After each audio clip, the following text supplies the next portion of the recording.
The next speaker, Karl Pearsall, we met probably a couple of years ago, and we've become very, very good friends. And Karl is actually an ex-police officer, and he was in the police force for over 30 years as a senior leader for over 20.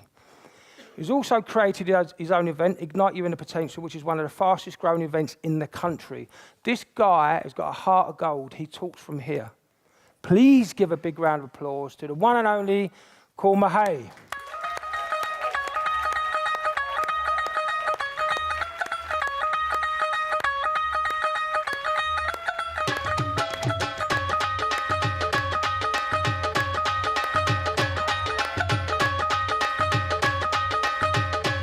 For you guys. ਨੀਵੀਆਂ ਤੂੰ ਕੁਝ ਚੀਰ ਪਾ ਕੇ ਰੱਖ ਲੈ ਪੱਲੇ ਵਿੱਚ ਮੁਖੜਾ ਲੁਕਾ ਕੇ ਰੱਖ ਲੈ Come on, let's have you moving. ਨੀਵੀਆਂ ਤੂੰ ਕੁਝ ਚੀਰ ਪਾ ਕੇ ਰੱਖ ਲੈ ਪੱਲੇ ਵਿੱਚ ਮੁਖੜਾ ਲੁਕਾ ਕੇ ਰੱਖ ਲੈ ਐਵੇਂ ਕਰੀ ਨਾ ਕਿਸੇ ਦੇ ਨਾਲ ਪਿਆਰ ਮੁੰਡਿਆਂ ਤੋਂ ਬਚ ਕੇ ਰਹੀ ਨੀ ਤੂੰ ਹੁਣ ਹੋਈ ਮੁਟਿਆਰ ਮੁੰਡਿਆਂ ਤੋਂ ਬਚ ਕੇ ਰਹੀ ਨੀ ਤੂੰ ਹੁਣ ਯਾਰ ਮੁੰਡਿਆਂ ਤੋਂ ਬਚ ਕੇ ਰਹੀ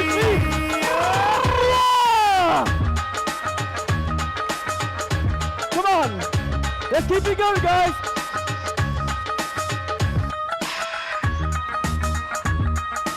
All right.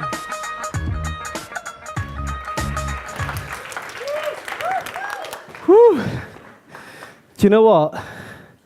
I'm 52 in 3 days' time. I need to stop this. Or go and see JP and get some fitness. Yes, Group London. It's like a dream come true. It really is. And I'm going to talk to you about dreams today. I've had many, many dreams come true in my life. Whew. I am out of shape, aren't I? But guess what? I've actually got back into the gym. All right? So I've had such a busy year in the last 12 months. And I know, JP, don't tell me off about this, but I've neglected certain parts of my life. And part of those were going to the gym. I have just had an extraordinary year, and I want to share some of that with you. But I got frustrated. I really got frustrated with myself. How can I forsake the gym? Because mind, body, and spirit are so fundamentally important. So I built a gym. A month ago, I built a gym in the garage. My missus hates it because I force her to go with me. And in the last 8 days, I've lost 2 inches off my stomach. So guys, the next time I do this, and it's just so simple. Why did nobody ever tell me to just give up on the sugar? And then, of course, you've got to do some exercise as well. I love the exercise part. So guys, I'm Karl Pearsall. And this is literally a dream come true for me. This is the second time actually, I've ever come down from my beautiful place in Derbyshire, where I've got the Peak District and rolling hills and everything else, to the huge metropolis that is London, to come and talk to you guys. When I had a phone call a while ago, please come down to the Yes group, I had to say yes. Because you can't say no to the Yes group. And you know what, just looking at you guys, it's the best decision I ever made. It's so beautiful, honestly. Thank you so much for turning up today. Middle of the week, and you're giving time out to come here to develop yourselves. That, for me, is sheer power right there. So what are we going to talk about? We're going to talk about the art of inner leadership. Now, some of you will be thinking, what on earth is all that about? Inner personal development, leadership is a concept that we use in organizations. How can the two be combined? Well, perhaps I'll start off with telling you who I am.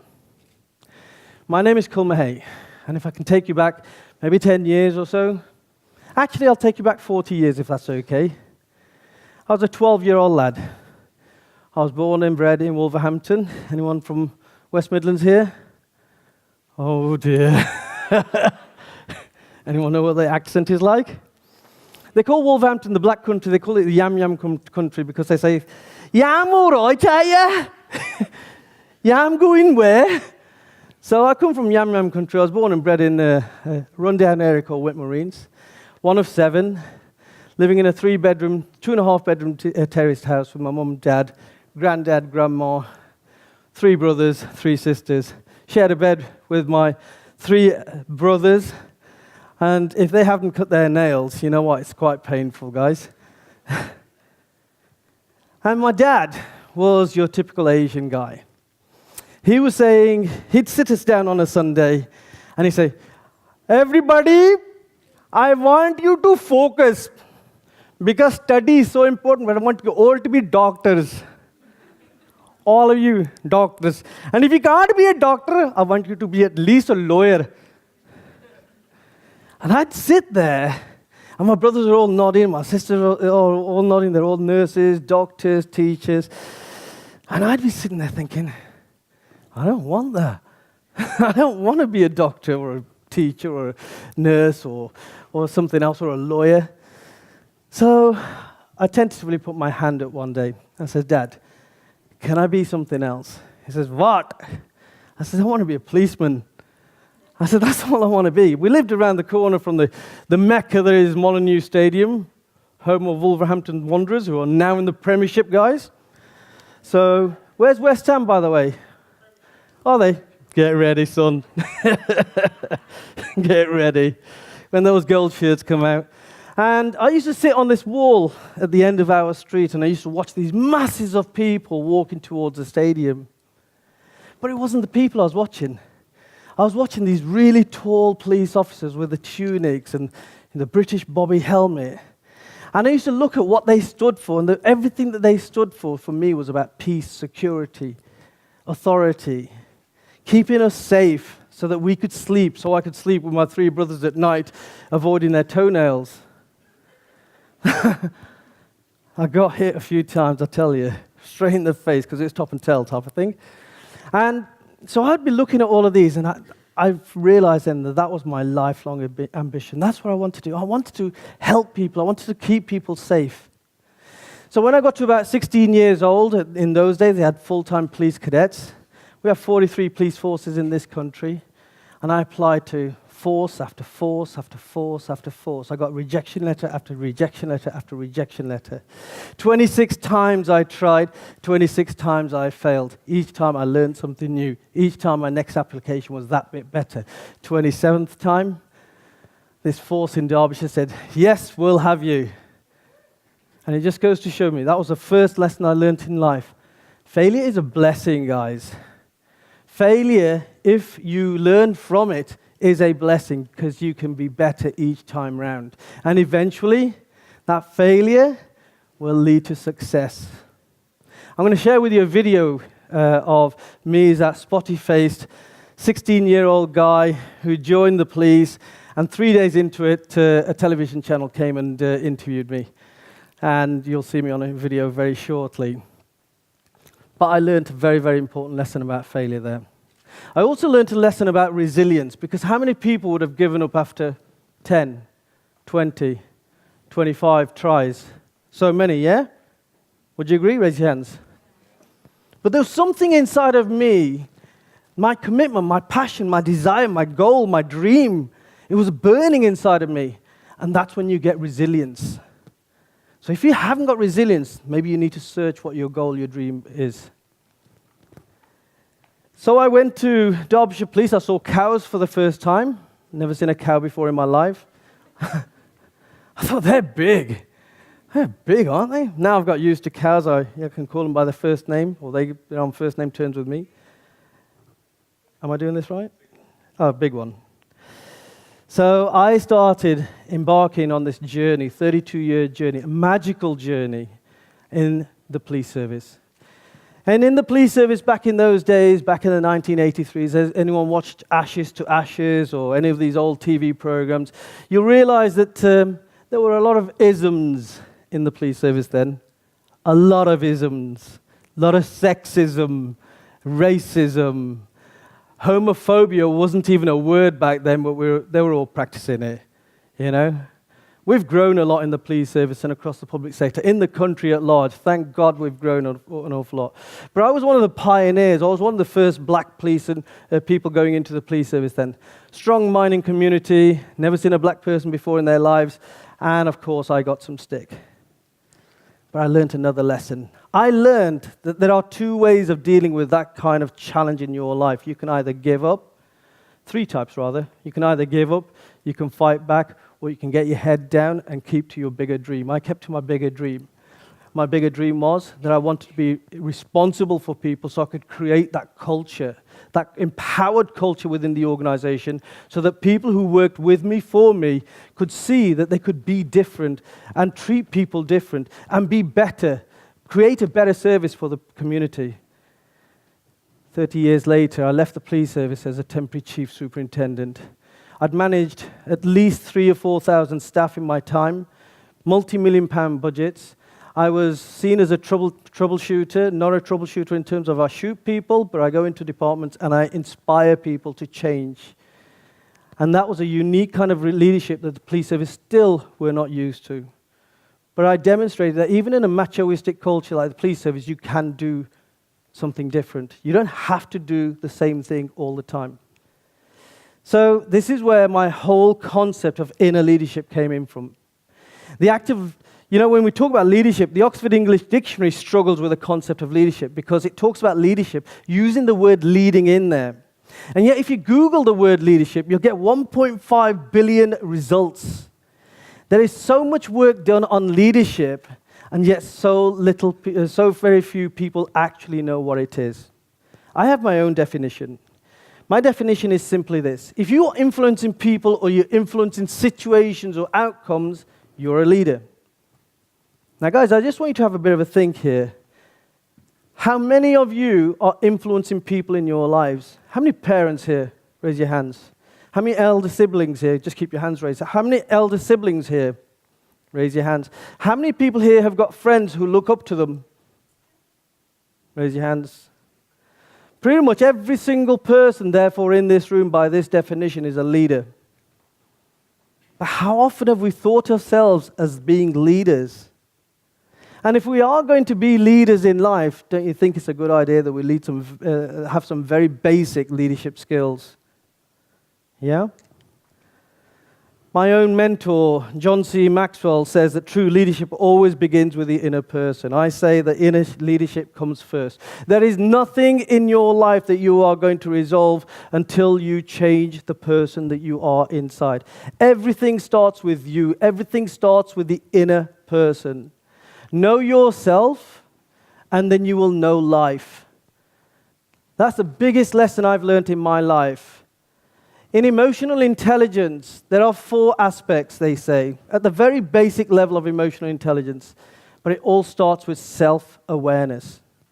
Now, you can go to people and say, okay, so how well, are you self-aware? Do you know yourself? Do you reflect on yourself? And a lot of people will say, yeah, I do. Yeah, I do reflect on myself. Yeah, I'm very self-aware. It's just like people who say, I'm very spiritual. I've been on a spiritual path for 14 years. I'm still not spiritual. I'm still a constant seeker for the truth. And then you get those people who say, yeah, I'm very humble. Really?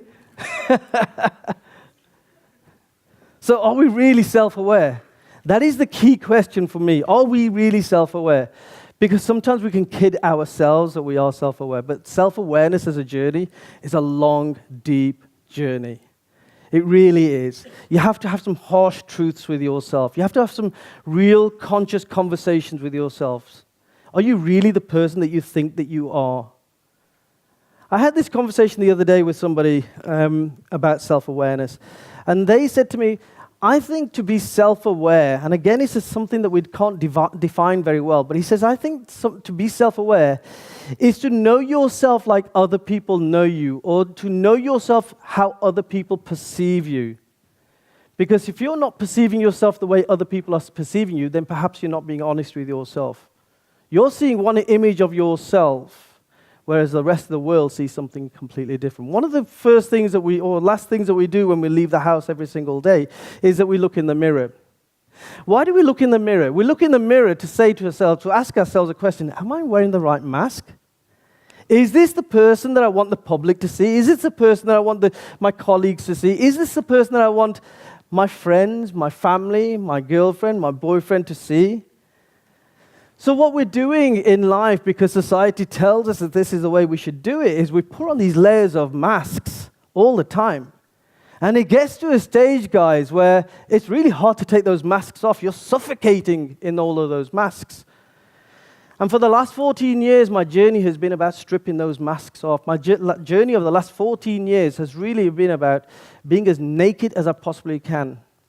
And trust me, you don't want to see me any more naked than this. You really, really. Wait until I get my 8-pack and then I'm coming back. But that's what my journey has been over the last 14 years. It's about getting as naked as possible. The person that you see in front of you on the stage is the person that you see talking to you on a one-to-one. That is my goal. And it is a goal that I'll never achieve because I have to constantly strive for the rest of my life to get there. Because the moment I make a slip, the ego will kick in and it will tell me that I'm there when I'm a million miles away. So inner leadership comes first. And there are 4 levels of self-awareness. Firstly is to understand your purpose. Take you back to that story of me being a police officer. Why did I want to be a police officer? I had it very clear in my mind that I wanted to be a cop because of what a cop stood for, what a cop did. Now we all hear this whole idea about know your why. That's your purpose. But knowing your purpose at a much deeper level is so much more. And we'll talk about that in a short while. The next is managing your inner dialogue. You know, we have a conversation with people all the time. And when we have a conversation with somebody else, we think about it, don't we? We think about what we're going to say. We don't want to upset that other person. But how about that conversation that we have with ourselves? How aware are we of that conversation? Do we care what we say to ourselves? You know, when we bully ourselves, you know, when we tell ourselves, I'm not good enough, you're not good enough, you're not good looking enough, you're useless. And we tell ourselves all of these kind of things, and we allow that to happen. How crazy. And yet, if I was in a workplace, what would you say? That's inappropriate. Stop, inappropriate. Wouldn't you? But it's okay to do it to ourselves. Crazy. Emotional awareness. We are taught from such a young age to manage our emotions, and actually to push some emotions back. A couple of days ago, I was talking at an event for mental health awareness for men. Really big event, all on the back of the increased suicide rate for men. And it was clear to me that one of the things that we have this vision of, when we talk about a man, what is it to be a man? A man is to be strong and silent. A man is not allowed to show their emotions. A man is supposed to be able to cope with anything because that's what society has told us for so many generations, irrespective of whichever culture you're from. My culture, the Punjabi culture, is perhaps even worse because it puts men up on this incredible pedestal. And yet I think in many respects, women are stronger than men, far stronger than men in many, many respects from my own experience. And yet we say this. We're the cavemen, so therefore we're strong. We're the hunters and gatherers, therefore we're strong. But we haven't really delved deep within ourselves to actually get that emotional awareness, and we'll talk about that in a short while. And guys, whatever you learn, no matter how good that knowledge is, no matter how much you learn today, there's going to be a tiny percent of you that's actually going to go away and do something with it. Take the required action. There is nothing that will happen in life unless you act.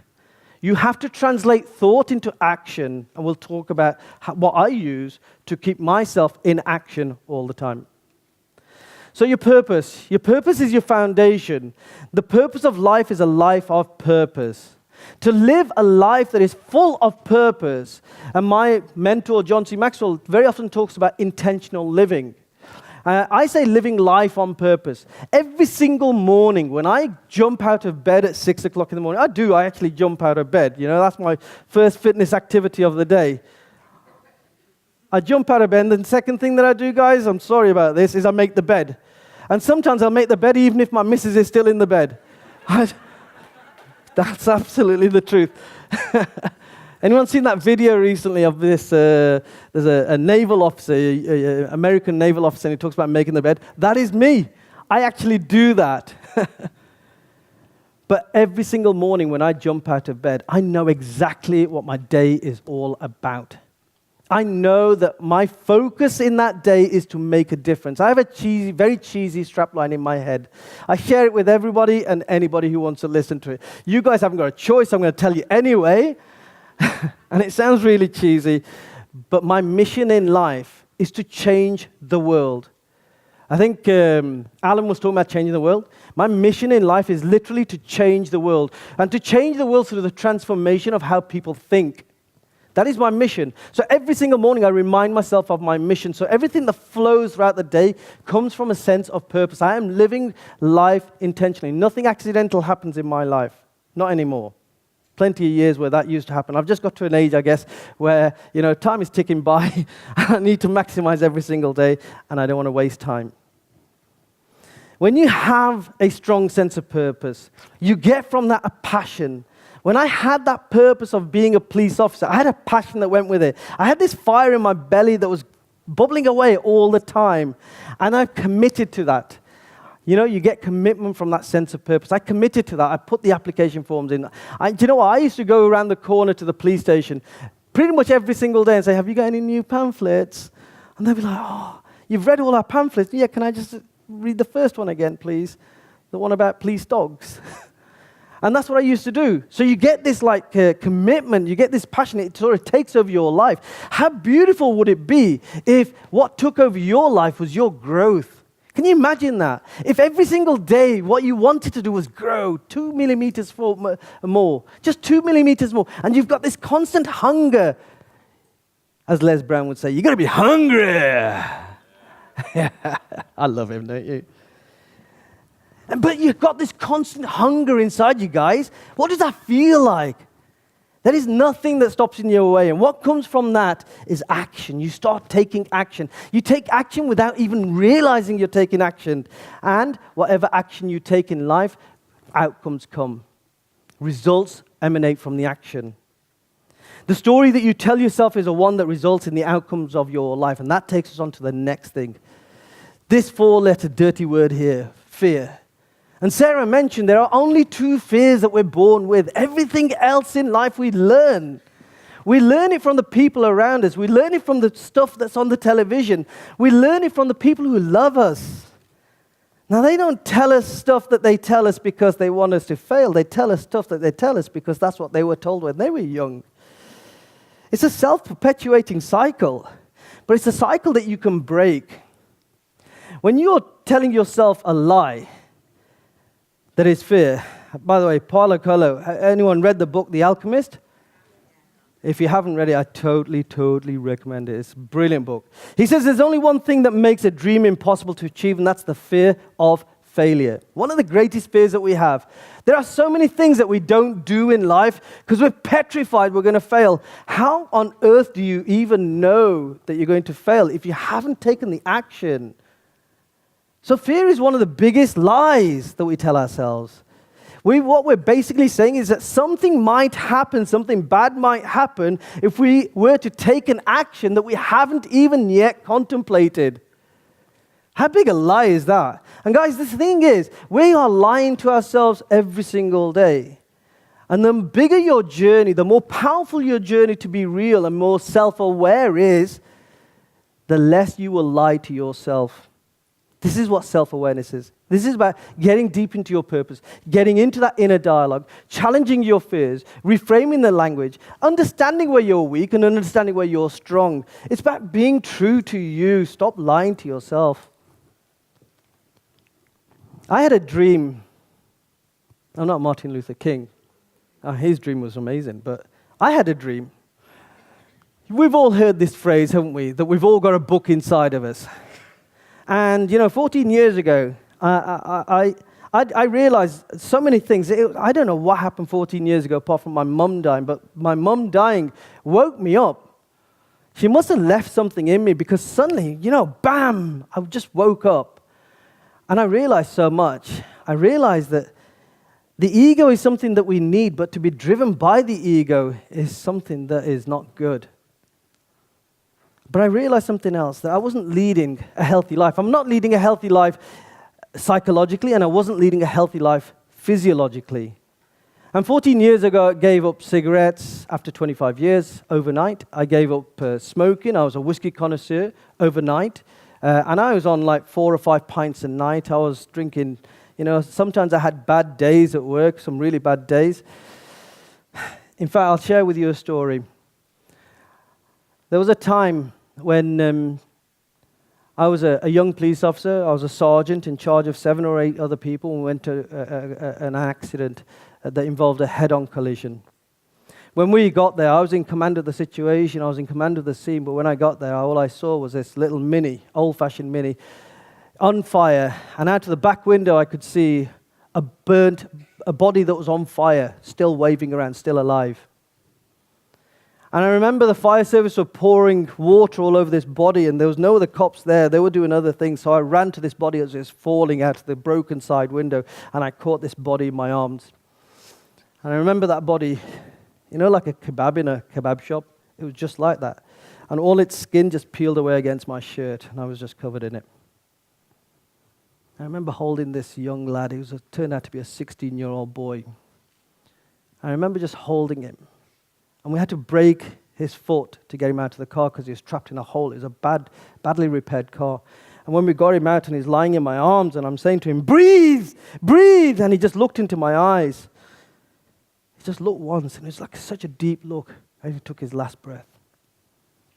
There were many more occasions like that. And those occasions always led me to go home and drink heavily. And I realized 14 years ago that that's not the way to respond. That's not what I do. That is not how I live my life. I cannot make a difference by doing that. So I gave up alcohol overnight.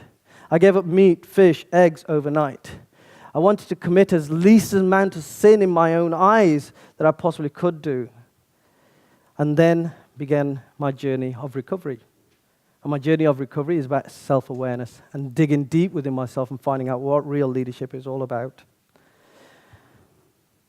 What is your state when you're making decisions in life? I love this quote from Michelle Obama. She says, when you make decisions from a state of fear, you're going to make some really crap decisions. How often do we do that? How often do we make decisions when our backs are up against the wall and we just simply can't go any further? So we lash out. We lash out with anger, frustration, disappointment, whatever it might be. Those are the worst decisions of your life. So what we need to do is learn how to take a mental step back. The more you make decisions when your back is against the wall, what you're doing, like very often firearms officers are doing, you get into focal vision. When you're in focal vision, you're only focused on the problem. Now, that problem in your mind's eye gets this big. But when you take a mental step back, what you're doing is creating spatial awareness. And it's in your spatial awareness that the magic is. The opportunities, the solutions, the alternatives are all there. So start learning to take a step back. Dreams can come true. I hope this plays. He's a sergeant now. I can't say that I've always wanted to be a policeman, but when the Toxteth riots broke out, that interested me. Well, it was a dream since the age of 10. I haven't changed much. At first I think it was because of television, but later I became more interested in the actual police. And I used to write projects on it at school, and that made me more and more interested. And since the age of 10 it was a dream, and it's a dream come true now. Dreams, guys. Thank you. I just put that video on just to demonstrate to you that everything I've said to this point is fundamentally true. If you hold a dream and you put some action behind that dream, it can come true. And you know what? Who's read The Secret? Who's heard of Law of Attraction? Everybody, right? And Law of Attraction is fantastic. It works. It absolutely works. But there's a missing ingredient from The Secret. What is it? Anyone? Action. That big 6-letter word, action. It is all about action and taking inspired action. So I'm going to talk to you about the 7 C's. This is my takeaway for you guys. The 7 C's that I think, for me, help me to take that action. You know, that purpose, that jumping out of bed every single morning. This is what I do. This is what I keep myself to. And I'm just about to create a Facebook group called the 7C Challenge, where we just share our challenges. It's just a free group for everyone to join, just for my sort of my way of helping you guys to get on there. So look me up on Facebook, Karl Pearsall. I will be creating this group. It's my birthday in 2 days' time. I don't get excited because it's my birthday, by the way. I really don't. I mean, who'd get excited about being 52, yeah? I get excited because my birthday is a very important date. It's the end of the 6th month, and it's the beginning of the next 6 months. So my birthday is a reflection day. It's a very powerful day. So I want you guys to go back and celebrate Reflection Day on the 30th of June. Think about me. But here's your 7 C's. First one is commitment. You've got to be 100% committed to your goal. Simple. You've got to be constant. There is no point in you going to the gym and smashing it for 5 days and then saying to yourself, do you know what? I did really well there. So do you know what I'll do? I'll take 3 days off. No point. No point in doing that. Next one, you've got to be consistent. You've got to do the same kind of actions every single day towards your dream. Next, you've got to be concerted. To be concerted means to be able to work with the right people, create the right environment. You've heard the Jim Rohn quote, you become the average of the 5 people whose company you keep most. I prefer to say, I connect with like-minded people, but I work with like-valued people, because your values are your moral compass. That is your gut feel, and that's what I work with. I've moved away from like-minded to like-valued. You've got to be congruent. Everything you do has to be in alignment with the goal that you've set for yourself. It's going to be absolute alignment. So you've got to be congruent. You've got to have clarity. If you, when you set your goal, have no real idea about what it's going to look like, then you're going to just meander around in life. Have absolute clarity. Know where you want to go. Know what it looks like. Know what the end goal is. And be totally and utterly focused in your mind. And guys, this one is probably the most important. Unless you are open to change, and yet this is the thing that we fear most in our lives, unless you're open to change, it ain't going to happen for you. You really have to be open to change. So, guys, I want to thank you. My name's Karl Pearsall, and if you employ these 7 C's in your life, I guarantee, if you just spend an hour a day on these 7 C's, I guarantee you by the end of the month, your life will have transformed. Thank you so much.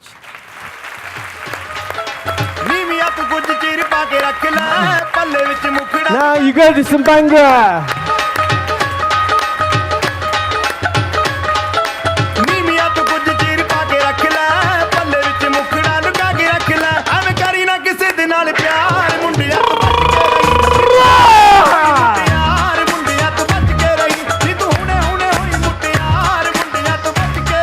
Thank you. How you doing, brother?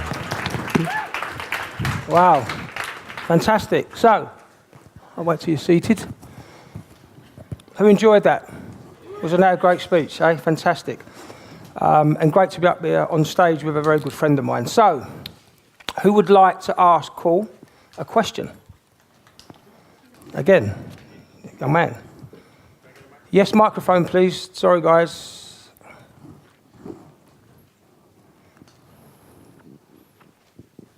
Stand up. Yeah, I'm still Baptiste.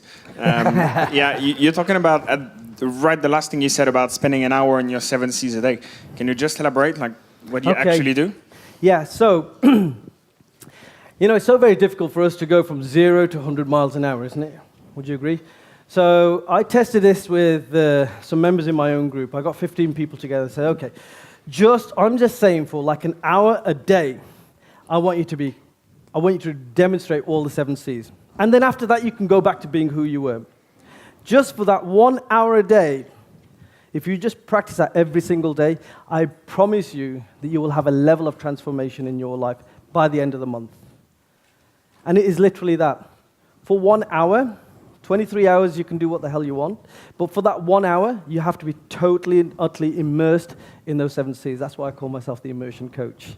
It's all about immersion. You can't think about anything else. You have to be totally clear. You have to be totally congruent. You have to be totally consistent. You have to be totally constant.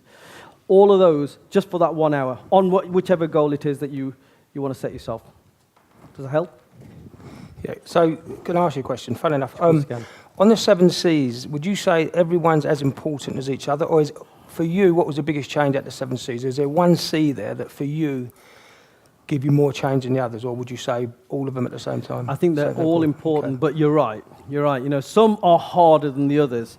And I guess one of the hardest ones is, you know, I talk about change.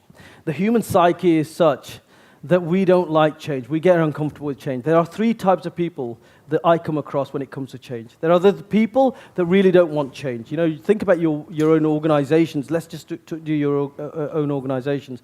When some big idea comes along from the bosses, you'll have those people say, oh my God, I don't know what to do. This is freaking me out, right? You get those people. Then you get those people saying, oh, it's just another blooming idea. All right, I'll just do it, see what happens. And then you'll get those people say, wow, this is a real opportunity, guys. This is a real opportunity. We're going to make this happen. Do you recognize those three types of people? And I'm saying to you, just make yourself that third kind of person or the second kind of person, but don't be that first panic. Don't be so resistant to change that your life cannot change. You have to be open to change for your life to change. And the other one that is very difficult is consistency. It's very hard to be consistently doing the same thing over and over and over again, particularly when it's not working. Because we live in a world of instant gratification. We want everything right now. You know, we can't even be bothered with microwave ovens anymore. We have to now get on our phones because we don't want to be bothered by talking to anyone. We get on our phones and we order food, hot food to the house, right? We want results right now. We're in instant gratification. That's the society that we live in. So when consistency gets challenged, when you don't get those results straight away. But I promise you, if you stick to those, this is where procrastination then kicks in. Because procrastination will kick in, and it'll convince you, because you're going to lie to yourself again, do you know what, you've got something more important to do. You've got to mow the lawn today. It's far more important than changing your life. So you start getting this kind of stuff being played out in your mind. So consistency is hard. Thank you. This gentleman here, please. We've got the mic.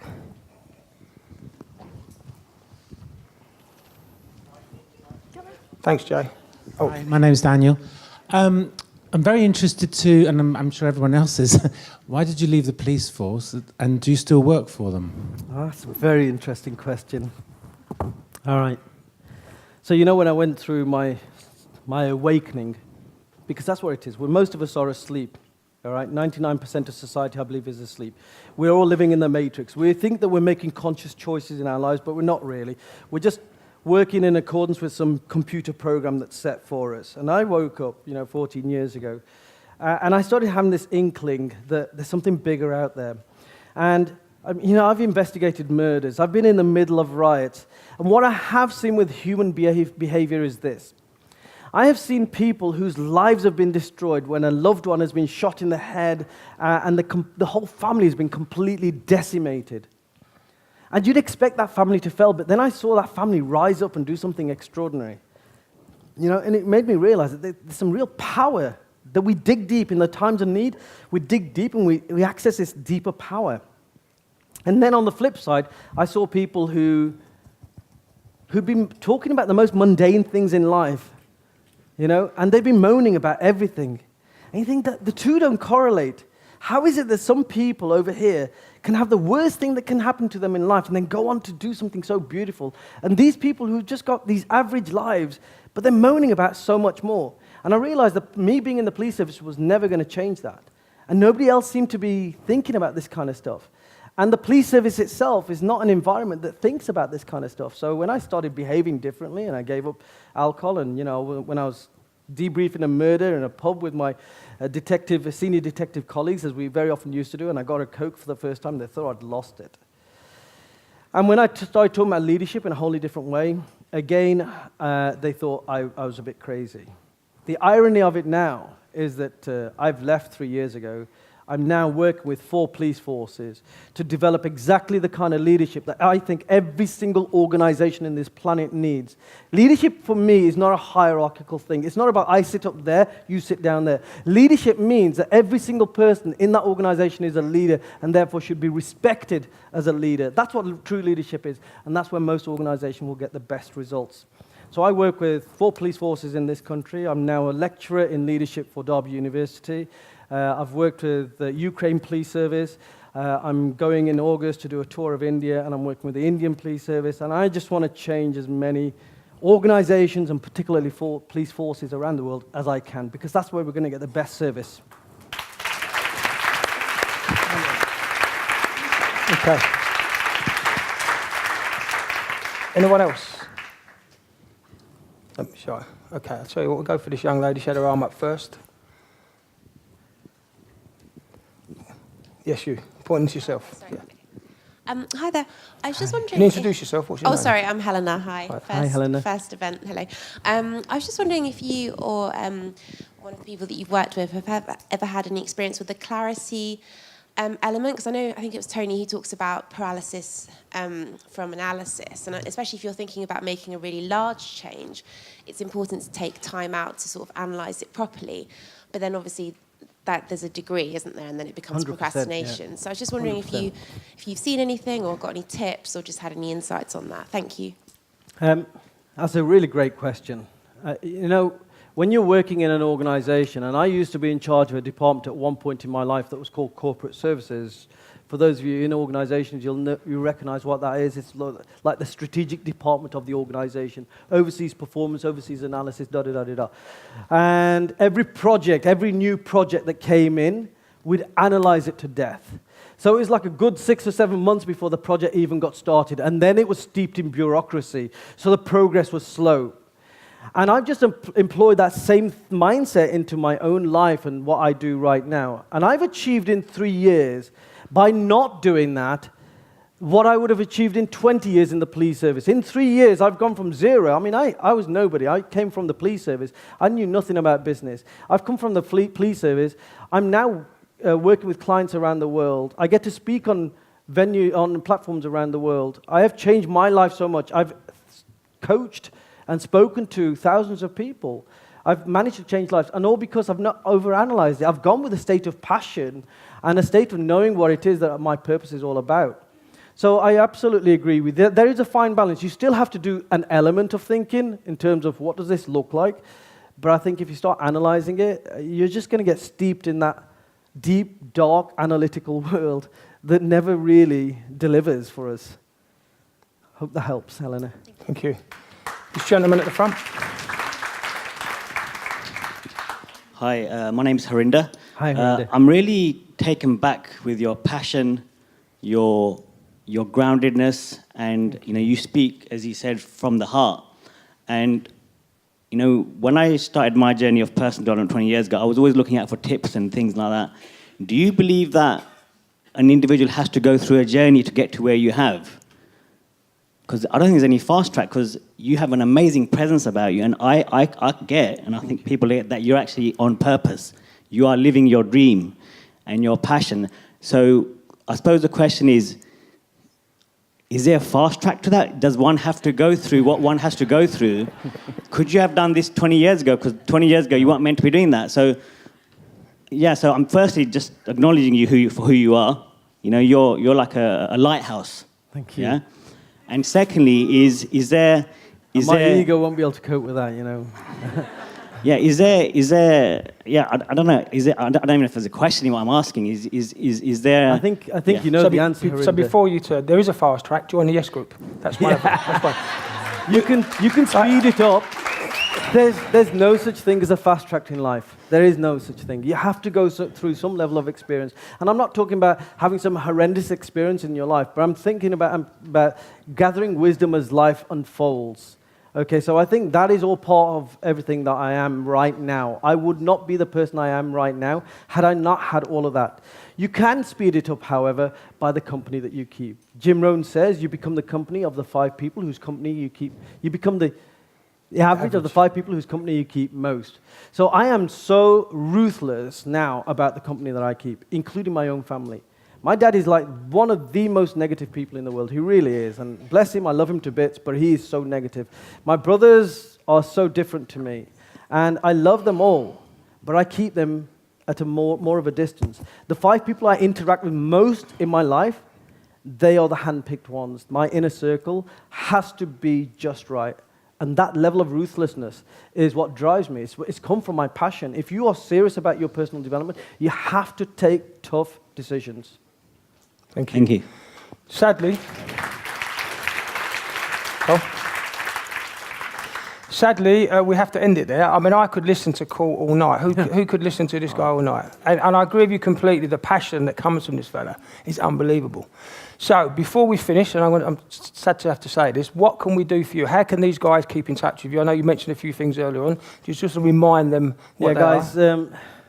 It's more about how I can serve you. If you really want to change your life, and I'm as passionate about you changing your life as everybody else in this room, the time is now. You have to make that decision right now. It's not a minute later, it's not a day later, it's right now. Why? Because you're in the right place, in the right frame of mind. So I would say to you, just hook me up on Facebook. I'm going to create a group called the 7C Challenge. I'm going to help you guys to live the lives that you deserve to live and achieve your goals. And I'm going to be there holding you to account. So this is just a free group that I'm going to create. And that will be created on my birthday on the 30th of June. So look out for it. It's going to be called the 7C Challenge. Can we say thank you to Karl, please? So much. Karl, come here. Well done, brother.